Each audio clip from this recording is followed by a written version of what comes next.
సమరం న్యూస్కు స్వాగతం. ఈనాటి ముఖ్య అంశాలు: ఇసుక దోపిడీ కేసులో 200 కోట్ల రూపాయల బకాయిపై ఆరా, ఎన్నికల ఎలక్ట్రానిక్ రికార్డుల తనిఖీ కుదరదు, బలహీనపడిన వాయుగుండం, 2 ప్రమాదాల్లో 10 మంది దుర్మరణం, రష్యాపై 9/11 తరహాలో ఉక్రెయిన్ దాడి. ఇటువంటి పరిస్థితులు ఉన్నవారికి పిల్లలు కలిగే ఛాన్స్ తక్కువ. శీతాకాలంలో తప్పక తీసుకోవలసిన ఆహారం. మోకాళ్ల కీళ్ల నొప్పుల్ని నిర్లక్ష్యం చేస్తే కీళ్ల మార్పిడి తప్పదు. ఈరోజు వార్తలను చూద్దాం. ఇసుక దోపిడీ కేసులో 200 కోట్ల రూపాయల బకాయిపై ఆరా. వైకాపా ప్రభుత్వంలో ఇసుక గుత్తేదారు జేపీ పవర్ వెంచర్స్ ఏపీ ఖనిజాభివృద్ధి సంస్థ నుంచి ఇసుక తీసుకొని అమ్మేసుకుంది. యంత్ర పరికరాలు తీసుకుని వినియోగించుకుంది. వాటి డబ్బులు మాత్రం చెల్లించలేదు.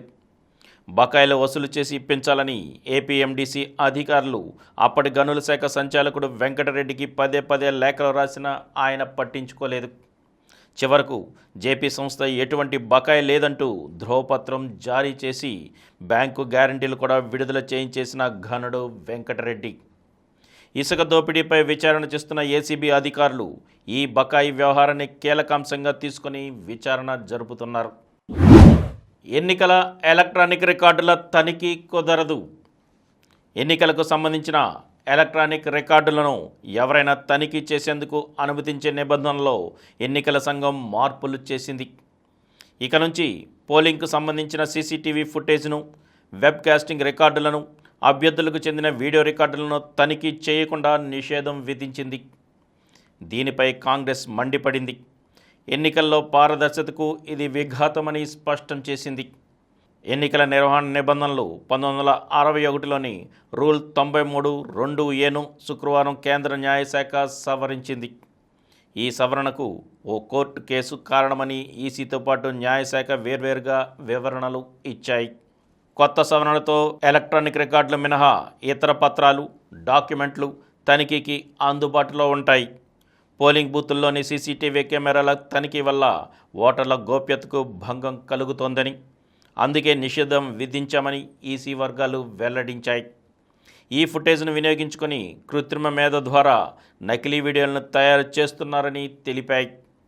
రూల్ 93కు సవరణ తర్వాత అభ్యర్థులకు ఎలక్ట్రానిక్ రికార్డులు అందుబాటులో ఉంటాయని, కానీ ఇతరులు తనిఖీ చేయడానికి అనుమతి ఉండదని వివరించాయి. నాస్తిక కేంద్రం ప్రారంభించి 85 సంవత్సరాలు అయిన సందర్భంలో 12వ ప్రపంచ నాస్తిక మహాసభలు 2025 జనవరి 4-5 తేదీలలో విజయవాడ నాస్తిక కేంద్రంలో positive atheism, critical thinking and secular reform అంశం మీద నిర్వహించబడును. Registration fee 800 rupees. వసతి అవకాశాన్ని బట్టి ప్రతినిధులు ఏర్పాటు చేసుకొనగలరు. మహాసభలలో పాల్గొనదలుచువారు ఆన్లైన్లో రిజిస్ట్రేషన్ చేసుకోగలరు. స్పాట్ రిజిస్ట్రేషన్ అవకాశం కూడా కలదు. ఆన్లైన్లో రిజిస్టర్ చేసుకున్నవారు మహాసభల రిసెప్షన్ కౌంటర్ వద్ద తమ రిజిస్ట్రేషన్ను ధృవీకరించుకొనగలరు. ముఖ్య గమనిక: ప్రతినిధులు తమ ప్రయాణ వివరాలను రిజిస్ట్రేషన్ సమయంలో తప్పనిసరిగా తెలియజేయగలరు. మరిన్ని వివరాల కోసం ఈ క్రింది నంబర్లను సంప్రదించగలరు.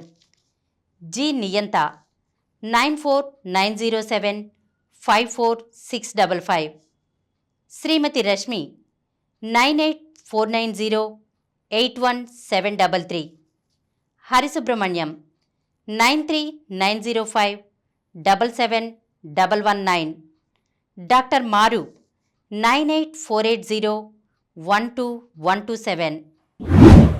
బలహీనపడిన వాయుగుండం. బంగాళాఖాతంలో ఏర్పడిన వాయుగుండం శనివారం తీవ్ర అల్పపీడనంగా బలహీనపడినట్లు వాతావరణ శాఖ వెల్లడించింది. భూభాగం నుంచి వీస్తున్న పొడిగాలులు దీనికి కారణమని తెలిపింది. దీంతో రాష్ట్రానికి వాయుగుండం ముప్పు తప్పింది. రాబోయే 3 రోజుల్లో తేలికపాటి నుంచి ఓ మోస్తరు వర్షాలు కురుస్తాయని వాతావరణ శాఖ అంచనా వేస్తోంది. సముద్రం అలజడిగా ఉన్న నేపథ్యంలో ఆదివారం వరకు మత్స్యకారులు వేటకు వెళ్లరాదని హెచ్చరికలు జారీ చేసింది. మంగళవారం నుంచి బాపట్ల, ప్రకాశం, నెల్లూరు జిల్లాల్లో భారీ వర్షాలు కురుస్తాయని నిపుణులు అంచనా వేస్తున్నారు. 2 ప్రమాదాల్లో 10 మంది దుర్మరణం. ఆంధ్రప్రదేశ్, కర్ణాటకల్లో జరిగిన 2 వేర్వేరు ప్రమాదాల్లో 10 మంది దుర్మరణం పాలయ్యారు. శ్రీ సత్యసాయి జిల్లా మడకశిర మండల పరిధిలో డ్రైవర్ నిద్రమత్తులో ఉండి ఆగి ఉన్న సిమెంట్ లారీని టెంపో ట్రావెలర్ ఢీకొనడంతో జరిగిన ప్రమాదంలో ఒకే కుటుంబానికి చెందిన 4 మరణించారు. మరో 11 మంది తీవ్రంగా గాయపడ్డారు. కర్ణాటకలోని బెంగళూరు శివారు నెలమంగళ సమీపంలో ప్రమాదాన్ని తప్పించబోయి కంటైనర్ వాహనం తిరగబడి పక్కనే వెళ్తున్న కారుపై పట్టడంతో అందులోని ఒకే కుటుంబ సభ్యులు 6 మరణించారు. డ్రైవర్ తీవ్రంగా గాయపడి చికిత్స పొందుతున్నారు. కర్నూలు గ్రంథాలయంలో బ్రెయిలీ లిపి పుస్తకాలు. కర్నూలు నగరంలోని జిల్లా గ్రంథాలయ సంస్థలో అందుల కోసం బ్రెయిలీ లిపిలో ఉన్న పుస్తకాలను అందుబాటులో ఉంచారు. ఇందుకోసం ప్రత్యేకంగా ఓ విభాగం ఏర్పాటు చేశారు. భగవద్గీత, భారతం, స్పోకెన్ ఇంగ్లీష్, పోటీ పరీక్షల పుస్తకాలు ఇందులో ఉన్నాయి. వివిధ పాఠ్యాంశాలను వినేందుకు వీలుగా పలు సీడీలను సిద్ధం చేశారు. దూర ప్రాంతాల వారు పుస్తకాలను తీసుకువెళ్లి చదువుకునే వెసులుబాటును కల్పించారు. రష్యాపై 9/11 తరహాలో ఉక్రెయిన్ దాడి. మాస్కో వెన్నులో భయం పుట్టించేలా ఉక్రెయిన్ డ్రోన్ దాడులు చేసింది. రష్యా భూభాగంలోకి ఏకంగా 1000 కిలోమీటర్ల మేర శనివారం కీవ్ డ్రోన్లు చొచ్చుకొని వెళ్ళాయి. కజాన్ నగరంలోని బహుళ అంతస్తుల భవనాలను తాకాయి. మొత్తం 8 డ్రోన్లు నగరంపై దాడి చేశాయని, అందులో 6 డ్రోన్లు నివాస భవనాలను తాకాయని, 1 పారిశ్రామిక భవనంపై పడిందని, మరో డ్రోన్ని కూల్చివేశామని టటారస్థాన్ గవర్నర్ కార్యాలయం తెలిపింది. ఓ డ్రోన్కి సంబంధించిన దాడి దృశ్యాలు వెలుగులోకి వచ్చాయి. ఈ దాడి అచ్చం న్యూయార్క్లో జరిగిన 9/11 దాడుల తరహాలోనే ఉంది. ఈ ఘటనలో ప్రాణ నష్టం సంభవించలేదని అధికారులు వివరించారు. ఇటువంటి పరిస్థితుల్లో ఉన్న వారికి పిల్లలు కలిగే ఛాన్స్ తక్కువ. ఫాస్ట్ ఫుడ్ లాంటి ప్రాసెస్డ్ ఆహారం తిన్నవారిలో స్పామ్ కౌంట్ తక్కువగా ఉన్నట్లు అధ్యయనాలు చెబుతున్నాయి. అధిక బరువు పెరిగిన వారిలో వీర్యకణాల ఉత్పత్తి మందగించేందుకు 81% అవకాశం ఉంటుందని రీసెర్చ్ చెబుతోంది. ల్యాప్టాప్ వంటి ఎలక్ట్రానిక్ డివైజులను ఎక్కువసేపు ఒడిలో పెట్టుకోవడం తీవ్రమైన ఒత్తిడికి గురయ్యే వారిలో సంతానోత్పత్తి తగ్గిపోతోంది. స్మోకింగ్, ఆల్కహాల్ అలవాటు టెస్టోస్టెరాన్ స్థాయిని తగ్గిస్తుందని రీసెర్చ్ చెబుతోంది. శీతాకాలంలో తప్పక తీసుకోవాల్సిన ఆహారం. శీతాకాలంలో మిమ్మల్ని మీరు వెచ్చగా ఉంచుకోవడానికి కొన్ని ఆహార పదార్థాలు తీసుకోవాలి. చలికాలంలో బాదం, కాజు, వాల్నట్స్, ఖర్జూరాలు తింటే శరీర ఉష్ణోగ్రత పెరుగుతుంది. నెయ్యి, తేనె శరీరంలో వేడి పుట్టిస్తాయి. జొన్నలు, రాగులు తీసుకోవడం చాలా మంచిది. బెల్లం నువ్వుల లడ్డు, పసుపు, గుడ్లు, చికెన్ తీసుకుంటే త్వరగా జీర్ణం కాక శరీర ఉష్ణోగ్రత పెరిగి వెచ్చగా ఉంటుంది. మోకాళ్ళ కీళ్ల నొప్పులను నిర్లక్ష్యం చేస్తే కీళ్ల మార్పిడి తప్పదు. వాసవ్య నర్సింగ్ హోంలో 1301వ ఆరోగ్య సదస్సు. ఆధునిక యుగంలో జీవనశైలి మార్పులతో మోకాళ్ళ కీళ్ల నొప్పులు సాధారణమైనాయి. మోకాళ్ళ కీళ్ల నొప్పులను నిర్లక్ష్యం చేస్తే కీళ్ల మార్పిడి చేయవలసి వస్తాయి. మోకాళ్ళ కీళ్ల నొప్పుల గురించి అవగాహన అత్యంత అవసరమని ప్రముఖ ఆర్థోపెడిక్ శస్త్రవైద్యులు డాక్టర్ బివి గురునాథ్ శర్మ పేర్కొన్నారు. వాసవ్య నర్సింగ్ హోంలో డాక్టర్ సమరం అధ్యక్షతన శనివారం జరిగిన ఆరోగ్య సదస్సులో ఆయన మోకాళ్ల నొప్పులు, ఆస్టియోఆర్థరైటిస్ అంశంపై ప్రసంగించారు. ఆయన మాట్లాడుతూ వయసు వస్తున్న కొద్దీ కీళ్లు అరిగిపోవడం, నొప్పులు అనిపించడం సాధారణమైనప్పటికీ సరైన ముందు జాగ్రత్తలు తీసుకుంటే ఆ బాధల నుండి విముక్తి పొందవచ్చన్నారు. మోకాళ్ల కీళ్ల నొప్పులు కేవలం ఎముకలకు సంబంధించినవే కాకుండా అందులో ఉండే కార్టిలేజ్, లిగమెంట్స్, జాయింట్స్కి సంబంధించిన కండరాల వాపులు కూడా కారణమవుతాయన్నారు. సాధారణంగా 50 సంవత్సరాలు దాటిన వారిలో కనబడే కీళ్ల నొప్పులు ఇప్పుడు చిన్న వయసు వారిలో కూడా కనబడుతున్నాయన్నారు.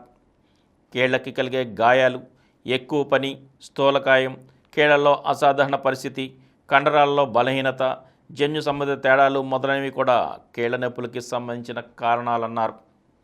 కీళ్ల నొప్పులు ఉన్న వాళ్ళలో జాయింట్స్ బిగుసుకుపోవడం, ఎక్కువ చాపలేకపోవడం, గరగర శబ్దం రావడం, వాపు ఉండటం, జాయింట్స్ బలహీనమైపోవడం ఉంటుందన్నారు. షుగర్ ఉన్న వాళ్ళలో కీళ్ల నొప్పులు త్వరగా వస్తాయన్నారు. కీళ్ల బలహీనత ఉన్న వాళ్ళలో 20 నుండి 30% మంది కీళ్లలో స్థిరత్వం లేక అకస్మాత్తుగా పడిపోవడం, గాయమవడం ఉంటుందన్నారు. కీళ్ల నొప్పి విషయంలో మొదటి దశలో పెయిన్ కిల్లర్స్, ఇతర చికిత్సలు చేయగా పూర్తిగా అరిగిపోయినప్పుడు కీళ్ల మార్పిడి చేయవలసి వస్తుందన్నారు. మోకాళ్ల కీళ్ల నొప్పుల బాధ గురించి నిర్లక్ష్యం చేయడం తగదన్నారు. సదస్సులో పాల్గొన్న అనేక మంది పలు ప్రశ్నలు అడిగి సందేహ నివృత్తి చేసుకున్నారు. ఇప్పుడు కొన్ని సంక్షిప్త వార్తలను చూద్దాం. ప్రకాశం జిల్లాలో భూ ప్రకంపనలు. ప్రకాశం జిల్లా ముండమూరు, తాళ్లూరు మండలాల్లో శనివారం స్వల్ప భూ ప్రకంపనలు వచ్చాయి. దాంతో ప్రజలు భయాందోళనకు గురయ్యారు. ముండమూరు మండలంలో ఉదయం 10:30 గంటల సమయంలో పెద్ద శబ్దంతో 2 సెకండ్ల పాటు నేల కంపించింది. మండలంలోని పోలవరం, పసుపుగల్లుతో పాటు మరో 14 గ్రామాల్లోనూ ఈ ప్రకంపనలు వచ్చాయి. అలాగే తాళ్లూరు మండల కేంద్రంతో పాటు మరో 6 గ్రామాల్లోనూ భూమి కంపించింది. ఏప్రిల్ 23 నుంచి జేఈఈ అడ్వాన్స్డ్కు రిజిస్ట్రేషన్. మే 18న పరీక్ష, జూన్ 2న ఫలితాలు, జూన్ 5న ఆర్కిటెక్చర్ యాప్టిట్యూడ్ టెస్టు. సింధు పెళ్లి సందడి షురు. భారత బ్యాడ్మింటన్ స్టార్ పివి సింధు పెళ్లి సందడి మొదలైంది. పోస్టిడెక్స్ టెక్నాలజీస్ సంస్థ ఎగ్జిక్యూటివ్ డైరెక్టర్ వెంకటదత్త సాయితో ఆమె వివాహం ఈరోజు ఉదయపూర్లోని రఫల్స్ హోటల్లో జరగబోతోంది. Anmol Preet record century. Punjab batter Anmol Preet Singh 45 బంతుల్లో 115 నాటౌట్తో రికార్డు సెంచరీ బాదాడు. విజయ్ హజారే ట్రోఫీలో శనివారం గ్రూప్ సి మ్యాచ్లో అరుణాచల్ ప్రదేశ్పై ఆకాశమే హద్దుగా చెలరేగాడు. ముఖేష్ జోడీకి 2 రజతాలు. జాతీయ షూటింగ్ ఛాంపియన్షిప్లో ఆంధ్ర షూటర్లు ముఖేష్, ప్రణవి సత్తా చాటారు. శనివారం ఈ జోడీ 2 రజతాలను ఖాతాలో వేసుకుంది. 10 మీటర్ల పిస్టల్ మిక్స్డ్ టీంలో సీనియర్, జూనియర్ విభాగాల్లో ఈ జంట 2వ స్థానంలో నిలిచింది. రాహుల్కు స్వల్ప గాయం. సీనియర్ బ్యాటర్ కేఎల్ రాహుల్ ఆస్ట్రేలియాతో 4వ టెస్టు ముంగిట నెట్స్లో గాయపడడం భారత జట్టు శిబిరంలో చిన్నపాటి కలవరం రేపింది. శనివారం సాధన చేస్తుండగా అతడి చేతికి దెబ్బ తగిలింది. వెంటనే ఫిజియో వచ్చి అతడికి చికిత్స అందించాడు. రాహుల్ గాయం మరీ ప్రమాదకరమేమీ కాదని తెలుస్తోంది. భారత్ వెస్టిండీస్ మహిళల తొలి వన్డే నేడే. Patna Gujarat match tie. Pro kabaddi లీగ్లో శనివారం పట్నా పైరేట్స్, గుజరాత్ జైంట్స్ మధ్య మ్యాచ్ 40-40తో టైగా ముగిసింది. మరిన్ని వార్తా విశేషాలతో రేపటి సమరం న్యూస్లో కలుద్దాం. Thank you. ప్రతిరోజు వార్తా విశేషాల కోసం అనతి కాలంలోనే 20 కోట్ల వ్యూస్ సాధించిన సమరం ఛానల్ సమర్పించు సమరం న్యూస్ ఛానల్కు సబ్స్క్రైబ్ చేయండి, లైక్ చేయండి, మీ ఫ్రెండ్స్కి షేర్ చేయండి. అలాగే ప్రక్కనున్న గంట సింబల్ని ప్రెస్ చేయడం మర్చిపోకండి.